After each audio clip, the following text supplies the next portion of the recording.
जीवन जगणं म्हणजे नेमकं काय? खरंच आपण जीवन जगतोय का जीवन भोगत आहोत? मित्रांनो, खूप वेळाला हा प्रश्न मला पडतो, तुम्हाला पडतो की नाही मला माहीत नाही. आणि मला याच्यावरती काल परवा दिवशी वॉक करताना काही विचार आले आणि मला असं वाटलं की मी माझ्या फॅमिली मेंबर्सबरोबर या यूट्यूब चॅनलमधले सगळेच लोक आपण फॅमिली मेंबर त्यांच्यावर शेअर करावेत. तर व्हिडिओ खूप महत्त्वाचा आहे असं मला वाटतं, कारण ते विचार मला खरंच प्रेरणादायी वाटले. सो इथं ते शेअर करण्याचा प्रयत्न आहे. तुम्हालासुद्धा कदाचित जगण्याचा अर्थ सापडेल आणि जीवन जगण्याऐवजी जीवन भोगण्याऐवजी आपण जीवन जगायला सुरू करू. चॅनलवरती नवीन असाल तर सबस्क्राईब नक्की करा. नमस्कार मित्रांनो, मी आकाश गोंदवले, बक्षीत 22-23 वर्ष फायनान्समध्ये काम करतो आहे.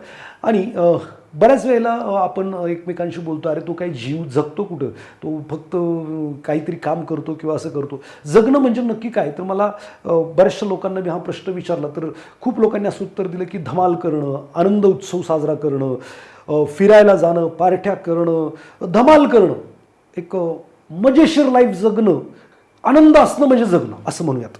आता हे आनंद कुठं आणि कसा मिळतो? जेव्हा मी ट्रिपला जातो तेव्हाच आनंदी राहू शकतो का? जेव्हा मी पार्टी करतो तेव्हाच मी आनंद उत्सव साजरा करू शकतो का? का इतर वेळेला सुद्धा मी जगता येऊ शकतं, प्रत्येक क्षणात मला जगता येऊ शकतो?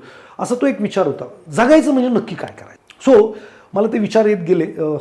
एक दिवस मी दुर्गा टेकडी इथं प्राधिकरणमध्ये आमच्या पिंपरी चिंचवडमध्ये, तर तिकडे मी वॉक करत होतो आणि दररोजचे जे माझे पार्टनर होते ते आले नव्हते. सो मला हा विचार आला की आपण खरंच जीवन जगतोय का आणि जगणं म्हणजे नक्की काय? तर बऱ्याच वेळेला हा प्रश्न पडला होता.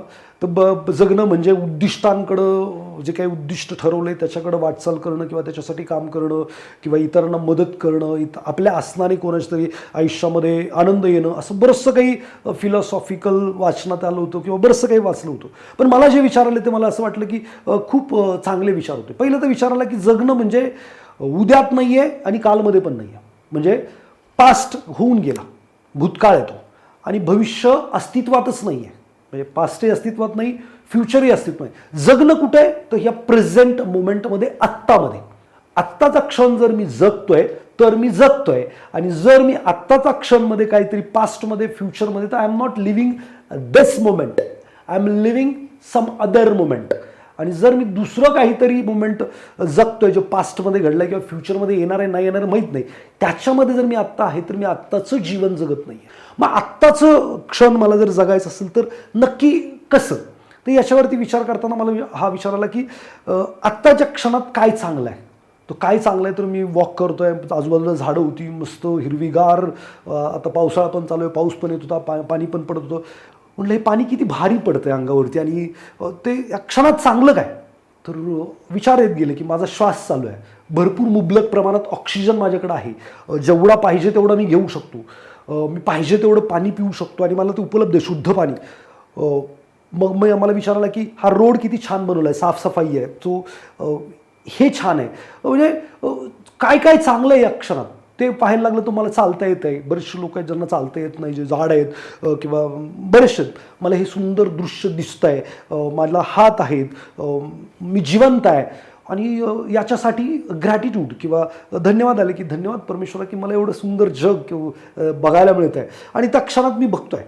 सो जगणं म्हणजे प्रत्येक व्यक्तीमध्ये, प्रत्येक घटनेमध्ये, प्रत्येक परिस्थितीमध्ये चांगलं काय आहे त्याचं ॲप्रिशिएशन करणं, त्याला ॲप्रिशिएट करणं, त्याचं कौतुक करणं, त्याच्यासाठी धन्यवाद देणं, त्या निसर्गाचे, त्या निर्मात्याचे, जो कोणी असेल त्याचे धन्यवाद देणं आणि तो आनंद उत्सव साजरं करणं म्हणजे जगणं असं मला वाटलं.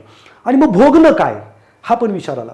भोगणं काय याचा विचार आल्यानंतर कंप्लेंट करत ना, काय चिकचिक आहे, पाऊस येतोय, काय सकाळी उठलो ते ट्रॅफिकमध्ये ते आडवी घातली एकानी, सगळ्या कंप्लेंट्स आणि पॅनिक होतं, आपण त्रास होत आहे. बघा, भोगणं म्हणजे कंप्लेंट करणं आणि जगणं म्हणजे आहे त्या परिस्थितीत, आहे त्या वातावरणात, आहे त्या माणसामध्ये, आहे त्या परिस्थितीमध्ये चांगलं काय हे शोधणं, त्याचं ॲप्रिशिएट करणं, त्याचा ग्रॅटिट्यूड करणं आणि त्याचा आनंद उत्सव साजरा करणं म्हणजे जगणं. आणि भोगणं म्हणजे काय की हा माणूस किती वाईट आहे, असाच आहे, तसाच आहे, ही परिस्थिती अशीच आहे, हे वातावरण तसंच आहे. म्हणजे प्रत्येक गोष्टीत काहीतरी कमतरता शोधणं, त्याच्यासाठी कंप्लेंट करणं, पॅनिक होणं म्हणजे भोगणं. मित्रांनो, आय वॉज शॉक्ड. मला माहीत नाही की हे आध्यात्मिकदृष्ट्या किती बरोबर असेल किंवा काय असेल, पण मला त्याच्यातून एक शिफ्टिंग मिळाल्यासारखा अनुभव झाला आणि मला असं वाटलं की आय मस्ट शेअर समवन की हे बघा, आपण आहे ना काहीही गोष्ट बघतोय, आता व्हिडिओ बघतोय, याच्यामध्ये तुम्ही काही चांगलं शोधू शकता, काही चांगलं बघू शकता, किंवा किती चांगली निसर्गाने सिस्टम बनवली आहे की आपल्यापर्यंत इझिली ह्या सगळ्या गोष्टी याव्यात याच्यासाठी कोणाच तरी डोक्यात विचार होतो, माझ्या डोक्यात विचार आला आणि मी ते व्यक्त होतोय त्याच्या माध्यमातून बरोबर. तर चांगलं काय बघा, काय करायचं, एकतर तुम्ही जगत असणार नाही तर भोगत असणार. जीवन एकतर तुम्ही जगत असणार नाहीतर भोगत असणार. मग बायको किती चांगली आहे हे शोधलं, सकाळी उठून स्वयंपाक करते, पोरांना डबा बनवते, माझा डबा बनवते, भांडी घासते, स्वयंपाक करते, खूप साऱ्या गोष्टी करते, खूप काही चांगलं करते, मनापासून करते. एखादी गोष्ट चुकते, मी त्याचीच कंप्लेंट करत बसलो तर मी भोगतोय, मला त्रास आहे त्या गोष्टीचा, I am panic about that.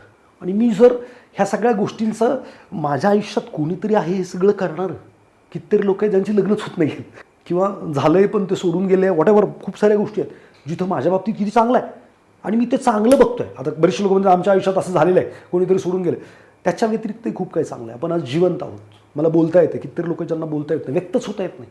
मग त्याच्यासाठी धन्यवाद आहे ते परमेश्वरा, माझ्याकडे क्रिएटिव्ह माइंड आहे. परमेश्वरा धन्यवाद, मला ऐकायला येतं, सुमधुर म्युझिक मी ऐकू शकतो. धन्यवाद परमेश्वरा, मला हे डोळे दिलेत सुंदर, कितीतरी लोकांना नाही आहेत.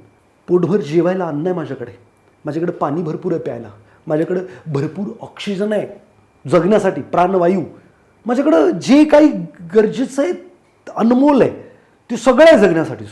आणि त्याचा आनंद उत्सव, त्याचं ग्रॅटिट्यूड म्हणजे जगणं, असं मला असं वाटलं. आणि भोगणं म्हणजे जे काय आहे त्याच्यात प्रॉब्लेम शोधणं, त्याच्यासाठी पॅनिक होणं आणि त्रास करून घेणं.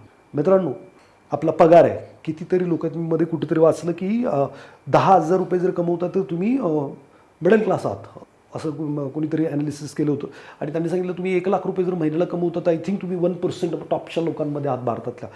सो तुमच्याकडे जॉब आहे, हा आनंद आहे, जॉब आहे त्याच्यामुळे रिस्पेक्ट आहे त्याच्यामुळे जेवायला म्हणजे वॉटेव्हर जॉबमुळे. मग तो बॉसनी कंपनीच निर्माण नसती केली तर त्याची कंप्लेंट करण्याऐवजी काय चांगलं आहे त्याचं ग्रॅटिट्यूड करणं. आणि मी नक्की म्हणेल की तुम्ही रोंडावनचं पुस्तक आहे, द मॅजिक, जादू नावाचं पुस्तक आहे, डेफिनेटली 28 दिवसाचं त्यांनी करिक्युलमच दिला आहे आणि तो तुम्ही जर फॉलो केलात तर फार सुंदर होऊ शकतं. खूप साऱ्या गोष्टी आहेत. अनुराग ऋषीसारखे लोक आहेत जे हेल्थसाठी काम करत आहेत, किंवा खूप सारे लोक आहेत जे खूप काही चांगलं देत आहेत आणि आपल्याला किती सुंदर व्यवस्था केली की तुमच्यापर्यंत त्या गोष्टी पोचत आहेत, आपल्यापर्यंत त्या गोष्टी पोचत आहेत. सो धन्यवाद धन्यवाद धन्यवाद, हे सगळं पोचत आहे. अजून एक मी म्हणेल की जगायचं म्हणजे मन मारून काही करायला नाही आहे. सगळ्यांची स्वप्न असतात, मोठं घर घ्यायचं, मोठी गाडी घ्यायची, फिरायला जायचं आहे, पण त्यासाठी काही कृती पण करायला लागतात. धैर्य असणं पण फार महत्त्वाचं आहे. आणि आपल्यामुळे कोणाच तरी आयुष्यात आनंद येणं, आपला कुठेतरी उपयोग होणं, याच्यासारखी चांगली गोष्ट या जगात कुठली नाही आहे. आणि मला असं वाटतं की यालाच जगणं म्हणता येईल. तुम्हाला जर काही याच्याबद्दल विचार येत असतील तर नक्की मला कमेंट बॉक्समध्ये सांगा. हा माझा चॅनल जो आहे तो फायनान्स आहे, मला चांगलं माहीत आहे, पण मला हा विचार आला की नक्की मला हे याच्या बरोबर थोडंसं बोललं पाहिजे, याच्यावरती एखादा व्हिडिओ बनवायला हरकत नाही. माझा हा वेगळा प्रयत्न तुम्हाला कसा वाटला नक्की मला खाली कमेंटमध्ये सांगा. व्हिडिओ आवडला असेल तर लाईक शेअर करायला विसरू नका. लाईक शेअर नाही केलं तरी आपल्याला काही फरक पडत नाही, आपण पहिल्यापासून हेच सांगतोय, पण तुम्ही हे तुमच्या जीवनात इम्प्लिमेंट करण्याचा प्रयत्न करा. आजपासून ऑफिसला गेलात काय चांगलं आहे, ऑफिसला निघालात काय चांगलं आहे, घरात गेलात काय चांगलं आहे, व्यक्तीबद्दल काय चांगलं आहे, परिस्थितीबद्दल काय चांगलं आहे, जे काही कराल त्याच्यामध्ये चांगलं काय, त्याच्यासाठी ग्रॅटिट्यूड देता येऊ शकतं का. आणि काहीच नाही सापडलं तर शरीराकडे बघा, तेही नाही सापडलं तर आज आपण जिवंत आहोत, श्वास चालू आहे, त्याच्याकडे बघा. मला असं वाटतं की जगणं म्हणजे फक्त त्या निर्मात्याची जे काही कलाकृती आहे किंवा काय म्हणता येईल अमेझिंग असं त्यांनी ते बनवलं आहे त्याचं ॲप्रिशिएट करणं, त्याच्यासाठी ग्रॅटिट्यूड व्यक्त करणं आणि त्याचाच आनंद उत्सव करणं, असं माझं मत आहे. तुम्हाला काय वाटतं आहे नक्की सांगा. भेटूयात पुढच्या व्हिडिओमध्ये. धन्यवाद.